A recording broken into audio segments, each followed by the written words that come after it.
ես ամեն դեպքում ուզում եմ, որ մեր քաղաքացիները, չնայած պարոն Բաբայանը, իմ գործընկերները մինչ այդ ասեցին, մի քանի կետ ֆիքսեն, էլի շատ կարևոր։ Խոսքը գնում է 2018 թվականի դրվագի մասին,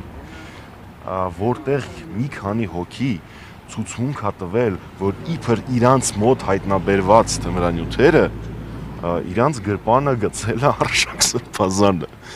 Ես ճանապարհին տեսնում էի լրատվականներից մեկը մի կոմիքս էր պատրաստել, որ իշխանությունները հավանաբար առաջնորդվել են հետևյալ սկզբունքով. ինչ անենք Արշակ Սրբազանին բռնենք, դե երևի գրպանը թմրանյութ գցենք, հետո հասկացել են, որ սքեմը գրպաններ չի ունենում ու որոշել են Արշակ Սրբազանին վերագրել, որ ինքն է ինչ-որ մեկի գրպանը թմրանյութ գցել։ Սա խայտարակություն չի, սա անաստվածություն է, սա անբարոյականություն է։ Մամիջան, իսկ ընդդիմությունը ինչ է անում, որ ինքն էլ դառնա կանխատեսելի, որ կարողանա համարժեք արձագանքել։ Հերթով հատ գնում է դատվելու, եթե իրականությունը ասենք։ Հատ բոլորին։ Կոնսոլիդացիայի ականատես չեղան։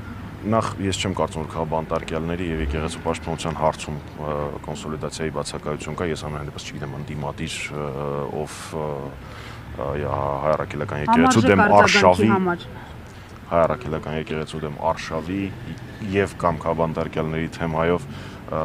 չի կիսում ընդհանուր կարծիքը։ Ինչ վերաբերում է ինչ անել, այո, ձեր նշած կոնսոլիդացիան, բայց ոչ միայն ընդդիմության, այլ նաեւ ժողովրդի այլընտրանք չունի։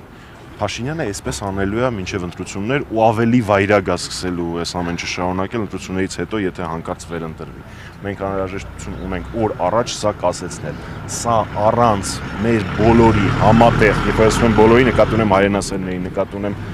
մեր քաղաքացիներին, համատեղ պայքարի չի կասեցվելու, հույս դնել նրա վրա, որ կեսից Փաշինյանը կհասկանա, որ սրիկայություններ է անում ու կդադարի դրանք անել, անիմաստ հույս է։ Անդադար ամեն օր ինքը փորձելու է բոլոր լծակներով, արդեն ծիծաղելու էլ